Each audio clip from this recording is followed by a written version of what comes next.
Hello everyone, welcome to my vlog. तो आज होगा मेरा ऑपरेशन। तो हम सुबह यहाँ पे 9 बजे आ गए थे और 9 बजे आते ही सबसे पहले मेरा हुआ ईसीजी और उसके बाद हमें ले आए जनरल वार्ड में और इन्होंने दे दिया मेरे को ये बेड कि आप यहाँ पे रेस्ट करो, हम तब तक आपके डॉक्यूमेंट्स तैयार करते हैं।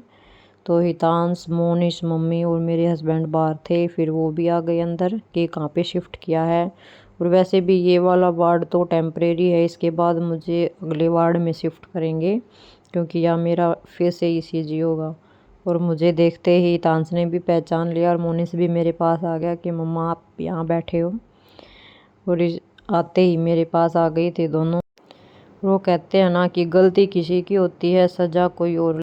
तो ऐसा ही कुछ हमारे साथ हुआ। हम बाइक पे 3 थे, हम आ रहे थे। आगे मेरा छोटा भाई था, फिर मोनिश था और फिर मैं। हम अपनी साइड थे, लेकिन अपोजिट साइड से फ्रंट से हमें टक्कर लगा के बाइक वाला और भाग गया, रुका भी नहीं कि बच्चा छोटा है, इसे चोट लगी है, ये इन्हें ब्लीडिंग हो रही है कि इनको डॉक्टर के पास ले चलो। लेकिन वो कहते हैं ना किसी में तो भगवान होता है। लेकिन तभी पीछे से 3 व्हीलर वाले आए। वैसे तो उन्होंने भी ड्रिंक कर रखी थी, लेकिन उन्हें पूरा होश था कि बच्चे को और लेडीज को चोट लगी है, इन्हें पहले हॉस्पिटल पहुंचाया जाए। फिर वो हमें दोनों को लेके स्टोर पे आया और वहाँ पे तो सिविल जो हमारे पास पड़ता है वो तो बंद था, वहाँ पे तो कोई भी स्टाफ नहीं था। फिर वहाँ से गाड़ी लेके हम पहुँचे सीधे झज्जर और वहाँ पे हमने एक्सरे कराया, बैंडेज कराई, टीके लगवाए। मुझे टेटनस का लगा और पेन का 2 इंजेक्शन लगे थे। मोनिस के तो टेटनस के पहले से लगे हुए थे, 1.5 साल वाले, तो उसको कोई भी टीका नहीं लगा था। फिर इसका हमने कराया सीटी स्कैन और मेरा कराया था हमने एक्सरे। एक्सरे में कुछ भी नहीं आया क्योंकि एक्सरे में तो हड्डी फ्रैक्चर होती है, सिर्फ वही आता है। उसके बाद मेरा पेन नहीं गया, तब मैंने यहाँ आके अल्ट्रासाउंड कराया।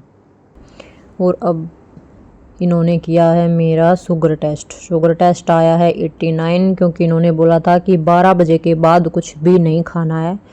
तो मैं नरना बासी आई थी, मैंने कुछ भी नहीं खाया 12 बजे के बाद। पानी तो पिया था सुबह 7 साढ़े 7 बजे, उसके बाद तो इन्होंने पानी भी नहीं पीने दिया मेरे को कि ऑपरेशन है, कहीं वो मीटिंग ना हो जाए, बीपी हाई या लो की कोई शिकायत ना हो। और अंदर आने के बाद वो पहली रिपोर्ट तो डॉक्टर ने रख ली थी मेरी ईसीजी वाली, और इन्होंने यहाँ जनरल वार्ड में फिर से मेरा ईसीजी किया ऑपरेशन में जाने से पहले। एक बार तो सुबह 9 बजे हुआ, फिर ऑपरेशन में जाने से पहले इन्होंने फिर किया मेरा 10:30-11 बजे के आसपास। तो ये है जनरल वार्ड, यहाँ पे सारे बेड फुल थे। साइड में दोनों तरफ, इस साइड मेरी आंटी जी थी, यहाँ पे अंकल थे, इनका पथरी का ऑपरेशन हुआ है।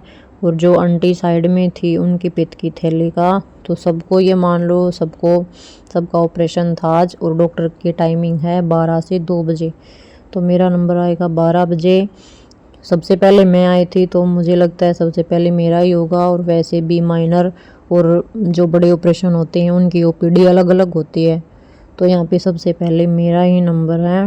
मैं यहाँ पे लेटी हूँ, लेकिन अंदर बहुत घबराहट है क्योंकि ऑपरेशन से मेरे को बहुत डर लगता है, क्योंकि जनवरी में भी ऑपरेशन हुआ था तो मैं तो बहुत रोई थी, सच में हद से ज़्यादा दर्द हुआ था। तब तो वो सुन कर देते हैं, एनेस्थीसिया का इंजेक्शन लगा देते हैं, तब तो पता नहीं चलता, लेकिन बाद में बहुत ही ज़्यादा पेन होता है। 3 दिन तक मैं तो उठ भी नहीं पाई थी, इतना ज़्यादा पेन था। और ये हाथ का ऑपरेशन है, डर तो उतना ही लग रहा है क्योंकि ऑपरेशन तो ऑपरेशन ही होता है। फिर ये देखो साइड में अंकल है, इनका पथरी का होने वाला है। यहाँ पे एक मेंबर अलाउड है, आपके साथ आता है वो यहाँ पे बैठ सकता है। उसके बाद आगे डॉक्टर कि चलो आपका ऑपरेशन होगा। और ये अंकल भी मेरे साथ गए थे क्योंकि हमारी ओपीडी सेम थी। तो जनरल वार्ड इस हॉस्पिटल के बिल्कुल पीछे है और वहाँ से निकल के ये साइड में आती है कैंटीन, और ये है इस हॉस्पिटल का फ्रंट। तो आप बताना ये कौन सा हॉस्पिटल है अगर आपने देखा है कहीं। लेकिन यहाँ पे मेरे को इसका मैनेजमेंट प्रोटोकॉल बहुत ही अच्छे लगे, क्योंकि हर डॉक्टर हो या फिर जो यहाँ पे काम करते हैं गार्ड वगैरह हैं, सबको अपनी ड्यूटी पता है और प्रॉपर ही करते हैं, कोई मिस्टेक नहीं करते। अब हो गया मेरा ऑपरेशन, मैं जा रही हूँ घर, डिस्चार्ज हो गया। क्योंकि ऑपरेशन के बाद मैं बाहर आई तभी मेरी दीदी आ गई थी और उन्होंने आते ही मेरे को मूंग दाल की खिचड़ी खिलाई, क्योंकि मेरे तो एक हाथ में कैनुला था, एक में बैंडेज बंधी हुई थी ऑपरेशन की, तो मैं खा नहीं सकती थी।